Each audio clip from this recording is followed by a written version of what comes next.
as the former O-line coach around here who knows a bit about that position, what's the challenge that your guys face this week against the Broncos? I think across the board, they're really good. They do a really nice job bringing pressure, but they can win their one-on-one blocks as well. They bring a lot of five-man pressures. They'll put five bigs in the game and rush those guys and do all their games and stunts off that. But they're really productive up front, just winning their one-on-one blocks. Emmanuel had 72 hours as a Denver Bronco once 3 years ago. Yeah. Exactly 72 hours. And he's kind of open about how when coming from where he came from, college ball, it took him some time to learn at this level. I'm curious, what are your impressions on when you first got him in 3 years ago to what he's become now? Yeah, I think that speaks for it right there. You saw a guy with a lot of raw potential, and every year he's just gotten a little bit better and a little bit better, and that's a credit to him and his work ethic. Obviously, Coach Sermon's and the work that he does with him as well is so valuable. But yeah, just a guy that had to really grind to learn how to play in the NFL, but you could see the skills he had. I remember one of his first preseason games, he busted like a 75-yard run.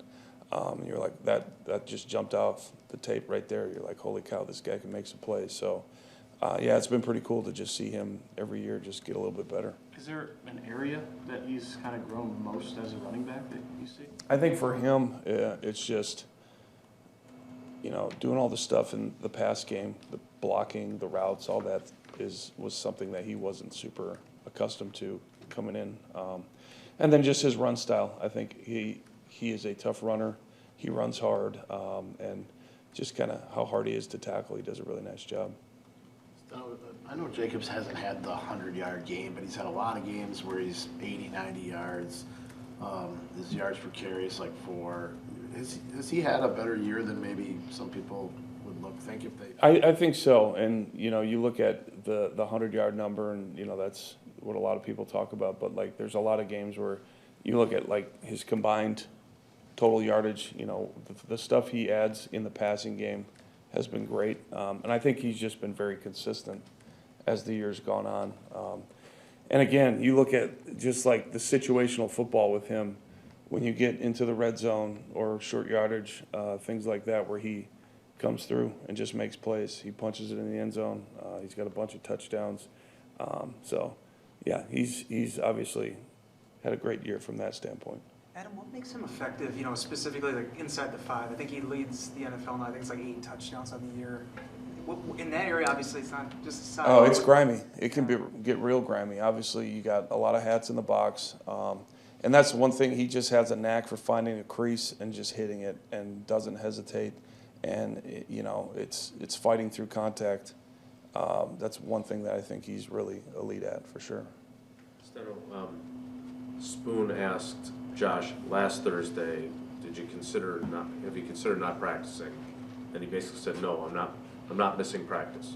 How'd you manage to get him to sit out 2 practices this week? Well, that wasn't my call, but that's, a Probably decision. wasn't his either. Yeah, a decision with the trainers and all that stuff.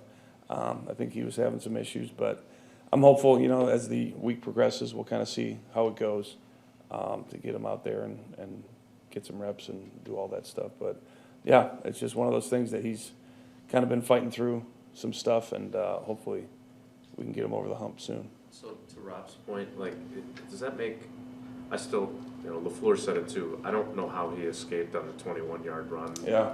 But does that make what he's done even more impressive that he's been dealing with this Yeah, over a month? it definitely does. I think, it's just his toughness and his willingness to be out there and fight for his teammates and just do whatever it takes.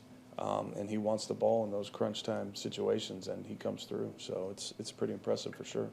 The Denver defense ranks really good against the run as well. Just what do you see from their front 5 in that regard as well? Oh, it's not just their front 5. Their linebackers, I think, are elite. Singleton and Greenlaw, those guys are really good. They run to the ball. They're physical. Obviously, their front's good. And their safeties. Their safeties are really productive, really active in the box with Humfunga and Banks. Those guys, they're really instinctual and really physical players. So it's going to be hard. It's going to be a good test for us. Obviously, playing in that environment, too, that's just something we got to handle. With, speaking of injury guys from before, what's allowed Zach Tom to play so well? I mean, we all know what he's battling through early in the year. I think, he's always been a really consistent player. And as guys like him who just are really intelligent and really just aware of their just technique and all that stuff, as they get older, they just keep getting better. And they just keep, really honing in on their technique and craft and all that stuff. So, this is exactly what I expect from Zach. He's having a great year, battling through some stuff, but out there just being a reliable player on the right side for us. What stands out about Zach Allen? I mean, same deal, his ability to get off the ball. He's got great moves in the pass rush game, but he is physical and productive. He gets in the backfield in the run game too. He's a slippery player, plays fast. He's not necessarily the biggest guy, but he can still win and create push, which is pretty impressive. Your three along the interior offensive line have a couple games together under their belt at this point. How have you seen kind of them gel and grow as a Yeah, no, it's been good. I think Sean's doing a nice job handling that role at center. Every week he seems to just be more and more confident. I think his play has been really good and just keeps improving. Obviously, this is going to be a big test this week, handling this defense in this environment, just making sure we're all on the same page. Belton's been great. A lot of things he needs to work on, but love his play style, love his attitude. He's doing a great job.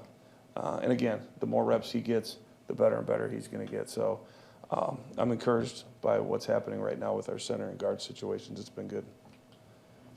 Hey, Steno, I know if you had Doc Brown's time machine, you'd like to go back to the Carolina game and not have Tucker get hurt. But do you feel like your three guys, and Darian probably too should be included in that, you feel like you've kind of found each of their niches, and what do you think of what you've gotten from them the last few? I think so. I think that, we're just kind of doing it by committee. And, it's one of those things that you have to make the best of the situation. And these guys have handled it. They've stepped up. But, yeah, they've all been productive catching balls down the field. And I think they all have that ability. They're all big, rangy guys that can move. So it's been fun to just kind of watch those guys go out there and compete. Do you expect much man coverage from the Broncos? Yes. You've had, the last 2 weeks, you've kind of gotten some situations with man coverage that you've won. Do you ever expect teams to just, after you've done that, after Christian's beaten them? Oh, yeah. We see that all the time where we go into games and we just see a lot of shell or whatever just because of, the threats we have with our wide receivers and other positions. So they are who they are, and I think that's what makes them good. So they are going to challenge you. They're going to get hands-on. They're going to be aggressive. They're going to pressure you. That's why they're a good team, because they have really talented players that can do that. So I see them being who they are, and if they have their change-ups, we'll have to adjust just like we always do. But that's, kind of what we're expecting. Steno, Golden had that big game against Cincinnati, I think. Yeah. And then obviously the last 5 games between injuries and not playing much. If you can get him back healthy, what could that do in addition to all the other stuff you got going for him? That's one of those things where, we say that in the coach's office, the same thing. It's like, every week you're always dealing with someone goes down, this guy has to step up, and, we get him back feeling 100% and rolling. I think that's going to be really cool, and just kind of trending to where we're going. I think that'll really help us as the season progresses in this last month and then beyond, hopefully. Beyond the X's and O's, Jaden kind of said yesterday that you guys wanted to get the ball to him, kind of get him going right away on the first play. Why is that important? Because it sounded like it mattered to him that you guys did that. Yeah. I think just for a guy, you have so much respect for, and that's, been out, and he's just such a great leader for us and just such a good playmaker for us. Just to be able to go out there and just get him involved as fast as possible, that's always huge. Just to get his confidence back to have a big game. Sorry, since I missed last week. You'll double down. There you go. When you look at what Jordan's put together, I know he was pissed about the pick he threw, but overall the kind of the last stretch of games. Mm-hmm. What's been different about him, or is it just him being him? For me, I would say it's just him being him, just because I see it every day, just how he is. I think the one silver lining with that interception is you saw how he responded, and it was really good. So that's one of those things that he has a really good knack of just being able to shake things off, whatever the situation is, and just be level-headed and go out there and perform. And I think that's what makes him great. So, yeah, I'm super pleased with how he's playing. He's just getting better as the season's going, and that's what we're going to need. With Jaden and Christian together, and I get that Jaden's going to make big plays and Christian can do the intermediate stuff, but do you kind of envision it as, with the way they complement, having a presence at all levels in the passing Oh, yeah, game? yeah. Is that I really definitely important? think, you know, you throw Romeo in there, you throw Wicks in there, we got guys who can make plays all over the field. So, yeah. I mean, yeah, Christian, I don't know what he's averaging on his catches. It's got to be over 20 yards a catch, though. It's pretty impressive. But yeah, all those guys, they're very talented in a lot of different ways, for sure.